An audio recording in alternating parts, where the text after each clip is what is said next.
Hello and welcome along to another episode of this FM19 story, part of the furniture with me, Daniel. It's season 18, episode 8, and today we're back for one of the biggest games in Torquay's history. We're facing Real Madrid in the second leg of the Champions League semi-final, hoping to reach our first ever final. It's a chance for us to win the one big competition that's eluded us, and it'll also get us into the Super Cup final for the second time, something we'd like to try and win next season. Of course, those of you who weren't here for the last episode, you missed the humdinger. We won the Premier League title, as you can see from the Premier League table on the screen here. But of course there's so much more yet to come this season. Remarkably, we faced Championship Crystal Palace in the FA Cup final, and should we win today we'll have our first Champions League final too, something that I really can't wait for. But of course we've been in this position before with Real Madrid. Last year it was the quarter-finals of the Champions League. We were 2-0 up after a first leg win at the Bernabeu, and we were almost talking as if we were through at the start, and at that point we got knocked out 3-0 after extra time, so I'm certainly not counting my chickens today.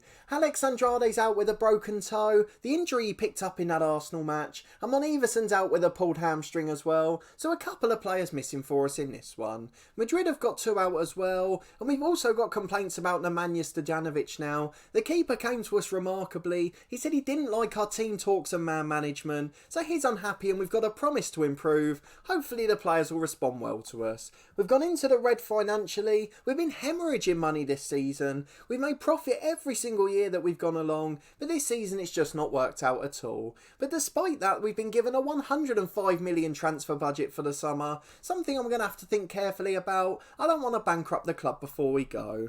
The top 4's assured now with 1 game left, so the last game will be a dead rubber in the Premier League. We play 3rd place Manchester City as they fight for 3rd place off United, and of course their Manchester rivals won't be happy as we'll be playing a complete backup 11. But let's have a look at the schedule for the 2 games off camera. They weren't particularly exciting ones and probably went how you expected. So the first leg of today's Champions League semi-final, we won 1-0 at the Bernabeu this time. Marco Gracia in for Andrade, who was injured, and he scored the winning goal, so he's become a hero, but of course he's got to do it at home as well. We were leading by more than this last year as we mentioned, and he still managed to go wrong on that occasion. Then we rested everyone against Fulham. Stuart John, the youngster, got to go up front from the start. Ray Probert off the bench and a couple of others too, and we fell to a pretty poor 1-0 defeat. We didn't look like winning really at any stage, so unfortunately that one did end in defeat. The morale's still pretty high in the squad though, so I'm relatively confident for this game, and I don't really want to hold it off any longer. We're just going to go and get into this massive match. The semi-final second leg of the Champions League. Can we go and make it through to our first ever final? All the bits off the pitch and planning for the 2 finals should we get to them, we can worry about in a moment, but let's go and see if we're favourites for the game. I'm not even sure who's in the other semi-final actually. Let's go and see what that game is tomorrow. PSG against Arsenal. Arsenal of course ran us close in the Premier League, but they lost the home leg 2-1, so you'd like to think they're probably underdogs for this one. No idea what PSG are like, so we'll wait and see if we get to the final. We're just about favourites to win the home leg, but of course that's easier said than done. As we keep mentioning, we were here about this time last year, 1 round earlier in the quarter-finals, which was our previous best finish in the Champions League of course, but on this occasion we've got to try and get over the line, no matter how scrappy the game ends up being. Another referee that hasn't managed a game all year. Really weird that that keeps happening in the big matches, but until that Fulham game we'd won our 4 previous. Real Madrid a little inconsistent themselves. But let's go and have a look at our 11. I can't imagine there's any surprises in here at all. Of course Gracia's in for the injured Andrade up front, but aside from that you can probably name the rest of the team. It's Stojanovic in goal as the sweeper keeper, Pedro Cura against his former club and Wagner are the fullbacks, McDonald and Singy playing centre half, Bakken is in the holding role, Keita and Omar in the middle, and in Yaladian and Silla on the 2 wings, with the aforementioned Gracia up front. The likes of Richard Quirk on the bench today, as well as Hole and Moraes if we need defensive subs, and in the likes of Raphael in holding midfield too, giving us plenty of options to shore things up. We could even go to 2 defensive midfielders, but of course that could be some way off yet. So let's go and get into this game against Madrid. I'm not sure what we're going to do with our mentality yet, but we'll come and think about that in a moment. We'll go to the tactics screen once we've done the team talk. It's a 4-2-3-1 for Real Madrid. I can see Cruz playing on the left wing. He's the man that caused heartbreak for us with a brace last year. Sekou Touré up front, our former target. brilliant young wonder kid striker, and plenty of other good players across the pitch as well. I'm sure they'll cause trouble if they get a chance. Keno, the old Arsenal centre-half's there, another player we recognise. But let's go and get into the team talk, and tell the lads to prove a point. We can already predict Stuart Jelling would say that for this game. The lads are motivated though, so it's got a good response, and although Stuart Jelling hasn't signed that new deal yet, we're confident we can persuade him to stay in the summer. Well, let's go to our tactics screen to make up our mind. I think we want to stay on a positive mentality. I don't want to get caught playing too defensive too soon, but we will drop them to support duties off fullbacks. That's what we used to play with last year anyway, and we did it at the start of this season at times, so I think it will work pretty well and hopefully give us the edge defensively. I just want to talk about Luca Wagner very quickly before we start. A 5-star left back now, and in a team full of world class players that's a really brilliant achievement, but he's still improving in training, and that's the reason I want to highlight him. Of course he's our best paid player and one of our best professionals, an elite fullback with unbelievable attributes, and if he wasn't a little bit injury prone, he'd probably go down as one of the best of all time. A brilliant rating across the board this season, but he's particularly excelled in the Champions League. So let's go and get into the first half. We don't want to hold it off any longer. No tunnel interview remarkably today, as Gracia takes the kick off to Omar. Flicks and tricks already from the Brazilian, who eventually gives it back to the centre half, and Omar brings it forward in midfield, but the highlight ends with a minute gone. 5 now on the clock, and Stojanovic has a free kick, and just outside his own box he goes short. Cura picks it up for Nsingi. Here's Bacanez and now McDonnell. Into midfield is he? No, all the way back to Stojanovic. Early nerves there, we're not really getting forward, and it's a little bit slow for my liking. We prefer to play at a higher tempo, but Grassi has managed to get in behind here. His shot's blocked though for Silla. Here's Wagner on the left as we mentioned before the game. He tries to cross it pretty early. Not the position we want him crossing from really, but that is one of the sacrifices of changing them to support duties. On attack you always see them overlapping, crossing from the byline and creating chances, where they don't really go past the edge of the box on support duties and try and float them in from a bit deeper. We had a corner which is headed away as far as Cater. He picks it up on the right hand side, into McDonnell, and now Cater again. He's got a chance to lay it short. McDonnell nearly loses out in the challenge. Wasn't the best pass from Cater really, but Bacanez wins it back for Nsingi, and now Yaladian can bring it forward from halfway. His pass is poor, but it's fallen straight black to him. Now Omar and Gracia, just on the edge he finds Silla. We're really playing it around brilliantly. Cater shoots from the edge, but it's high and wide. It was pretty aimless, but we've dominated the early stages. It's a long kick forward from Real Madrid. Now Wagner brings it down in his own half. Wonderful touch by the fullback, and then McDonnell goes back to Stojanovic. Of course it's not been the most exciting game so far, but we're keeping possession really well, and that's realistically all we've got to do today, as the headed clearance from Madrid falls for Wagner. Omar over the top and Mendes knocks it down. Now Cater gets it though. He finds Gracia. It's a good challenge by the fullback. Omar finds Yaladian though. Brilliant reverse pass, and Yaladian tries to cut it back, but it's deflected off the Madrid defender for a corner. Omar delivers the in-swinger. Oh, and Nsingi's hit the bar. McDonnell on the rebound couldn't get it over the line. Oh, it's heartbreak. That could have been tie over. We just need to get that goal. Something we didn't manage last time, and I apologise to headphone users because that would have been loud. Marco Gracia. What a poor season he's had in his first year here. Don't forget we spent about 78 million on him, but he has scored in both legs of the Champions League semi-final and probably written himself into Torquay folklore. Brilliant play, and we were so worried about Andrade being out. We spoke about it for most of the end of the last episode, but he has come good in this semi-final, Gracia, and in 2 legs he scored poachers finishes, that one a tap in from 2 yards out. 5 to the break and we lead Madrid 1-0 on the night, 2-0 on aggregate, and they need 2 goals to get through now. It's Cura with a throw into Wagner. He finds Bacanez on the edge, shots blocked but it's fallen to Omar. A second goal would really wrap things up. We wouldn't expect Madrid to score 3.5 a game. Of course they got one in the first half last year, and that's what caused so much of the tension.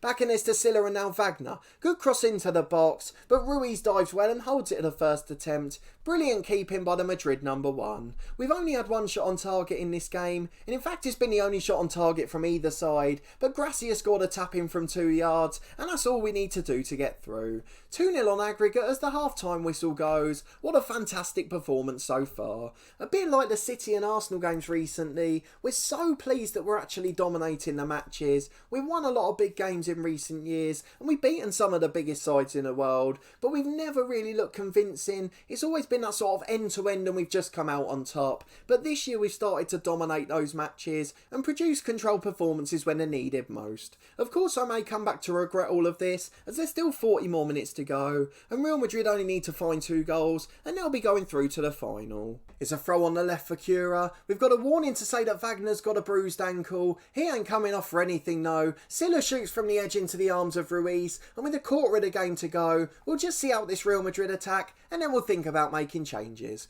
Carlos Alberto to Rafael. He finds his central midfield partner, but thankfully the shot straight at Stojanovic, though it's the first shot on target we've conceded all game. 20 to go and we'll make a couple of subs. We can see that Keita and Silla are struggling in terms of match performance, so Kozl's going to come on with his experience, and then Kante in central midfield as well, a player that's just as good as Keita. 10 minutes to go and we're back with McDonald at centre half, a ball forward to Yaladian on the right. If we scored a second here we could start to celebrate, and Kozl tried to do so from the edge, just wide of the post though it never looked like going in. Not his best effort, but it still edges out another moment. We're just seeing out the clock pretty nicely as Omar picks it up 30 yards out. Kante, the sub, goes for one from distance, deflects onto the roof of the net, might have even grazed the crossbar on the way there, but in the end it remains 1-0. Still that bit of tension in the air as we replace Yaladian with Sousa. The last substitution with 5 minutes to go, just trying to kill off a few seconds. 3 minutes left. It's a Cura throw into the box. Omar loses out, but it's going to fall for Kante. He beats the Real Madrid striker to it, and in the end it goes to Wagner in the middle. Ironically, Real Madrid have gone to a more defensive formation. They've taken off the number 10 and put on a holding midfielder. Not quite sure what the reason for that is, as Gracia has a header from the cross, a brilliant guided header towards the top corner, and a brilliant save by the Madrid keeper tips it over for a corner. McDonald wins the header and it's cleared away though. Kante out to Omar on the left. He was found offside though and it's been cleared away, the referee clearly playing the advantage. Diaby crosses towards the back post. There was a man on mark but Cura got enough on it, and now Kante brings it down for Bacanes, with Nsingi backs to Stojanovic. We're starting from the back again, Omar bringing out all the party tricks, and we have no complaints playing football like this. It's an absolute joy to watch. Pedro with a header away, falls as far as Kozl. He finds Gracia with one running off him, Diogo Sousa one-on-one, and he's put it straight at the keeper. Either side, it was a certain goal. We're not going to get a better chance than that. But going into stoppage time, we're still dominating the match, and I'm really not worried about conceding at all. Just 3 minutes of stoppage time plus the 30 seconds to go, and Diogo Sousa's got it on the right wing again. Charges past 3 or 4, a brilliant run, cleared away as far as Cura the right back, and now Omar picks it up in midfield. Cura finds Omar and now Gracia. He goes back to Bacanes. Now Kante picks it up for Bacanes again. No intent to score there, just good football all round. Keep in possession and that won't cause problems, although Kozl does eventually lose it. Into stoppage time and we're going to be in the Champions League final, and the Torquay fans have got a good trip to look forward to. Hermes with a throw on the right for Madrid. Wagner's conceded a free kick, but we're past the 3 minutes and the final whistle goes. Torquay United are Champions League finalists. We'll go and find out who we're playing in a moment, but now's not the time to worry about that. We judged it right tactically this year. We were brilliant from start to finish, and Real Madrid only had one shot on target. A dominant display and brilliant over the 2 legs, and look who the hero was. It's Marco Gracia, the man we were so worried about having to rely on, but he's come to the party when it mattered most. Just 2 league goals in 27 appearances, though in the Champions League he's been pretty good all year. Most of his goals came against weaker opponents in the group stages, but today he's really turned up for the party. Let's go and see what the media have said about the game and find out who we'll be facing in the final. There's the confirmation then, a 2-0 win on aggregate. Gracia with first half goals in both legs. Brilliant work from him all across the board. And the final's in the Millennium Stadium as we mentioned, so a trip out to Wales for Torquay. It was probably actually one of the closest big stadiums they could have got for a Champions League final, so it is going to work out a pretty cheap trip, and hopefully that means we'll have more Torquay fans there. The first leg triumph helped us, but Gracia was the one in both legs. A world-class striker and he came to the party, and he's now gone up to 3.5 star ability, edging ever closer to that extremely high potential. We'll deal with the press conference off camera as we receive nearly £11 million. We spoke about the finances before the match, and that's certainly gone some way to helping us. McDonald shines in the Torquay win. We'll of course go and praise his defensive work, and Singy watched by Atletico Madrid, but if we win the Champions League he's got no excuse to leave. Calleja spotted at the Torquay Stadium, the Spain boss watching both Keita and Cura, as well as a number of Madrid players of course. But we go and look at the schedule. We've got the FA Cup final up next, after the dead rubber on the final day of the Premier League season, and then we will have the Champions League final. We know it's either PSG or Arsenal, so before we go and end this episode, let's find out who we're going to face. Well, would you believe it? PSG have played Arsenal in the second leg, and Arsenal have done what Real Madrid did to us last year. They've snuck through, winning 3-2 in the away leg. It's going to be an all-English affair in the final, and look at the state of the goals in that match. Arsenal back on level terms on the stroke of half-time, but still going out on away goals. Then they got 2-0 up on the night, started to celebrate by the looks of things, but just a minute later PSG got back into the game, and that would have left it going to extra time remarkably. Then 7 minutes to go, PSG get back on level terms on the night, 2-2 on the night, 4-3 on aggregate, and in the 92nd minute Delgado for Arsenal, leading them to Champions League final. So we're going to be playing Arsenal in the showpiece event, an all-English affair to finish the season, and we've got to hope it's as good a performance as it was in the Premier League, where we made the match look easy overall. So of course they're going to be two of the biggest episodes of the series coming up, trying to retain a trophy for the first time, where we should be favourites against Championship Palace. We've always played big sides in finals before, so playing against a Championship team is going to be a unique event, and I think it's going to be a very difficult one for us. So Palace is the game on the 17th of May. We'll be back for that one in the next episode, and then the last game of the season, the Champions League final, coming up 2 weeks after that. So I hope you'll come and join me for both of those big occasions, but in the meantime, if you did enjoy this episode and that brilliant performance against Real Madrid, please do put a thumbs up on the video. Let me know in the comments if you honestly thought Marco Gracia had become the hero. I certainly didn't think he would in this, but of course he has come to the party at last, and he's going to be key for us in both of these finals. No Alex Andrade for the rest of the season, so we're going to have to work with the players we've got. We're of course coming up towards that summertime as well. We'll have the last part of the week to look at the summer transfer window, so let me know if you think there's anywhere we need to improve, or is it just now about holding on to the squad we've got. Subscribe to the channel for daily FM19 content from this Torquay United story. We've got episodes from Sunday to Thursday at 4:30, which will continue through to the release of FM20. We should be able to get in at least one more season, and we'll see how we're getting on after that point. Speaking of FM20, if you didn't see the episode last Saturday on the channel where we announced some of our plans for the series, please do go back and catch up with it, as well as reacting to some of the more niche features announced. We also had a couple of polls for you, so you can help shape some of the content on the channel next year and decide what sort of series you want to see. Our One Club challenge for next year is set in stone, and we'll have another episode where we introduce that club, but that one will be either this weekend or next, so keep your eyes peeled for that later down the line. There's also 3 episodes a week from my Cricket 19 career. That's every Tuesday, Thursday and Saturday at midday. A massive thank you to everyone who continues to support that series, as well as giving the Ashes Test playthrough a try as well. I really am enjoying the Cricket 19 content, and even once FM20 is released in a month or so, we'll still continue with 2 episodes a week. And then we're in the final event of our Snooker 19 career as well.